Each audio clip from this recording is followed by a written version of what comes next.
ৰাণাকান্তৰ কাষত কিছু খাদ্য সামগ্ৰী আৰু এশাৰী মাত দিবলৈ গুৱাহাটীৰ পৰা উপস্থিত হৈছেহি যুৱ সাংবাদিক সন্থা আৰু আমি তেওঁলোকৰ পৰা জানিম আজি আপোনালোকে আহি ইয়াত উপস্থিত হৈছেহি আৰু ৰাণাকান্তৰ লোকসকলৰ ওচৰত এশাৰী মাত দিছে, কিছু খাদ্য সামগ্ৰীও দিছেগৈ। গুৱাহাটীৰ যুৱ সাংবাদিকসকলৰ উদ্যোগত আমি সকলোৱে একত্ৰিত হৈ আজি আহিছোঁ। জ্যেষ্ঠসকলে আমাক সহযোগ কৰিছে আৰু অসমৰ বিভিন্ন প্ৰান্তৰ ৰাইজে আমাক বৰঙণি দি সহায় কৰিছে আৰু সেই বৰঙণিৰে আমি প্ৰায় 4-5 লাখমান টকাৰ সামগ্ৰী আনিছোঁ আৰু নেপালী খুঁটিৰ লগতে 5টা স্থানত আমি গ'লোঁ। সেই 5টা স্থানত আমি বিতৰণ কৰিলোঁ। যিসমূহ স্থানত এতিয়াও বহু লোকে বান সাহায্য পোৱা নাই সেইসমূহ স্থানলৈ গৈছোঁ। আমাৰ কথা হ'ল এইটোৱে যে বহু লোকে বান সাহায্য দিবলৈ আহিছে, কিন্তু যিটো স্থানত দি গৈছে সন্মুখতে একাংশ লোকে দি গৈছে, কিন্তু আমি ভিতৰলৈ গৈছোঁ, য'ত পোৱা নাই সেই স্থানসমূহলৈ গৈছোঁ। সেই স্থানসমূহলৈ গৈ তাত আমি দিবলৈ চেষ্টা কৰিছোঁ আৰু কিছু সামগ্ৰী আছে, এইখিনি আমি যাওঁতে আকৌ দি যাম। আমাৰ সকলো সাংবাদিক আছে, ৰঞ্জন আছে, কল্প আছে, গোটেইকেইগৰাকী সাংবাদিকে আমি একেলগে নেতৃত্বলৈ আহিছোঁ।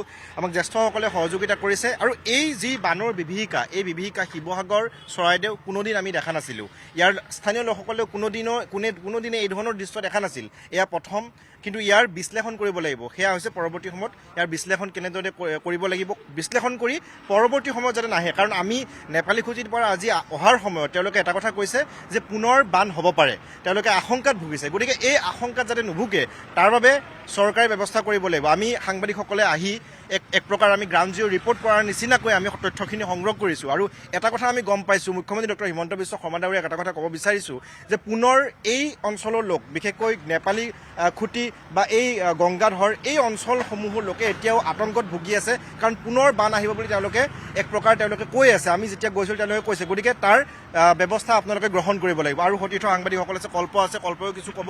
আমি গৈ দেখিছোঁ হয়, তেওঁলোকে অনুভৱ কৰিছে বিহুবৰবাসীৰ যি দুৰ্দশা, তেওঁলোকে অনুভৱ কৰিছে শিৱসাগৰবাসীৰ দুৰ্দশা, তেওঁলোকে অনুভৱ কৰিছে চৰাইদেউ জিলাবাসীৰ দুৰ্দশা। আৰু সাংবাদিক বন্ধু, যুৱ সাংবাদিক বন্ধু অসমৰ পৰা, তেওঁলোকে গুৱাহাটীৰ পৰা আহিছে। যিহেতু আপুনি যিটো পৰিস্থিতি দেখিলে, আপোনালোকে এশাৰী মাত দিবলৈ আহিছে আৰু সেই স্থান দেখি কি উজনি অসমত যিটো বানৰ বিভীষিকাময় পৰিৱেশ ইতিমধ্যেই সকলোৱে জ্ঞাত বা সকলোৱে সেইসমূহ দৃশ্য দেখিছে।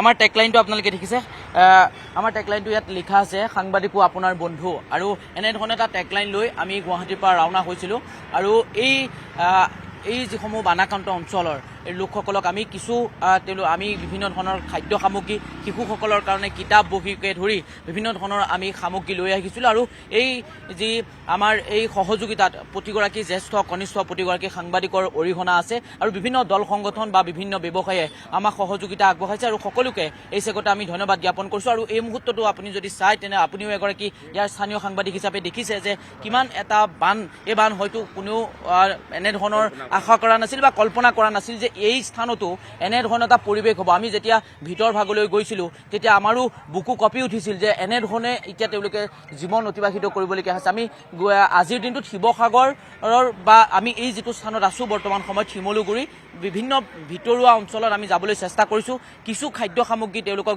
বিতৰণ কৰিছোঁ। প্ৰায় 300-350 পৰিয়ালৰ কাৰণে আমি আনিছোঁ। হয়তো তাতকৈ বেছি পৰিয়ালক আমি দিব পাৰিম। এই মুহূৰ্তত হয়তো আমি 500 পৰিয়ালকো আমি এই সাহায্য দিব পাৰিম। প্ৰথম অৱস্থাত আমি লক্ষ্য কৰিছিলোঁ 300, তাৰপাছত এতিয়া আমি ইতিমধ্যে আমাৰ যিখন বাহন, এই বাহনখনত বহু সামগ্ৰী আছে। ইতিমধ্যে আন এটা স্থানলৈ আমি ৰাওনা হ'ম আৰু এই সুযোগতে নিউজ 18 অসম নৰ্থ ইষ্টৰ যোগেদি প্ৰতিগৰাকী জ্যেষ্ঠ সাংবাদিক, প্ৰতিগৰাকী কনিষ্ঠ সাংবাদিকক ধন্যবাদ জ্ঞাপন কৰিছোঁ। আমি পৰৱৰ্তী সময়ত এই স্থানলৈ পুনৰ অহাৰ এক পৰিকল্পনা আমি পুনৰবাৰ চেষ্টা কৰিছোঁ। আমি চৰকাৰ প্ৰশাসনকো অনুৰোধ জনাইছোঁ এই যিসমূহ স্থান, এই স্থানসমূহৰ ওপৰত চৰকাৰেও জৰীপ কৰক, কি কাৰণে এই গোটেই ঘটনাটো এনেধৰণৰ এটা ভয়াৱহ হ'ল। মোৰ সতীৰ্থ সাংবাদিক ৰঞ্জন আছে, পুলক আছে, সমান্তৰালকৈ মই অকণমান চিনাকি কৰি দিছোঁ, আমাৰ পৰমা সোণোৱাল আছে, মানস প্ৰতিম কাশ্যপ আছে, ৰূপম দলৈ আছে। আমাৰ দলটোত বহুকেইগৰাকী সাংবাদিক আছে। আমি কালিৰ দিনটোত 8 গৰাকী সাংবাদিক আহিছোঁ। ইতিমধ্যে অসমবাসীয়ে ইতিমধ্যে গম পাইছে। ৰঞ্জন আছে।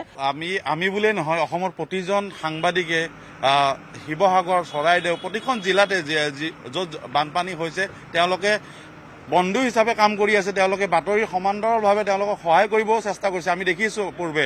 আৰু আমিও গুৱাহাটীৰ পৰা আহি চেষ্টা কৰিছোঁ, যিসকল লোকে খাবলৈ পোৱা নাই তেওঁলোকৰ মাজলৈ যাবলৈ চেষ্টা কৰিছোঁ। বন্ধু হিচাপে, সাংবাদিকো আপোনাৰ বন্ধু হিচাপে এটা টেগলাইন লৈছোঁ।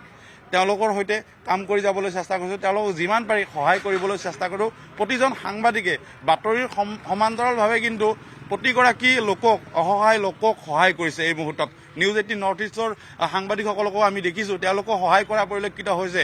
তেওঁলোকক সাহায্য প্ৰদান কৰা পৰিলক্ষিত হৈছে আৰু সকলোৰে সহযোগিতা বিচাৰিছোঁ আৰু এই মুহূৰ্তত আমি বিহুবৰত যিহেতু সাহায্য প্ৰদান কৰিছোঁ 5টাকৈ স্থানত সাহায্য প্ৰদান কৰিছোঁ আৰু প্ৰতিখন গাঁৱতে আচলতে জৰাজীৰ্ণ অৱস্থাত কোনোবাৰ যদি ঘৰ ভাঙিছে কোনোবাৰ আকৌ পানীৰ ব্যৱস্থা নাই বানে উটুৱাই নিছে যি টিউবৱেল আছে সেই টিউবৱেলসমূহ বানে উটুৱাই নিছে কোনোবাই আকৌ খাবলৈ পোৱা নাই তেওঁলোকক সহায় কৰিবলৈ চেষ্টা কৰিছোঁ হয় এইসকল বন্ধু যুৱ সাংবাদিক বন্ধু যিহেতু ময়ো এজন সাংবাদিক গতিকে এই সাংবাদিকসকলৰ যি মহান কাম তাক ধন্যবাদ জ্ঞাপন কৰিছোঁ তেওঁলোকৰ দলটোক যি তেওঁলোকে সুদূৰ গুৱাহাটীৰ পৰা আহিছে শিৱসাগৰলৈ আৰু এইদৰেই আজিৰ দিনটোত তেওঁলোকে শিৱসাগৰ জিলাৰ বিভিন্ন স্থানত বানাক্ৰান্ত লোকসকলক সাহায্য প্ৰদান কৰিলে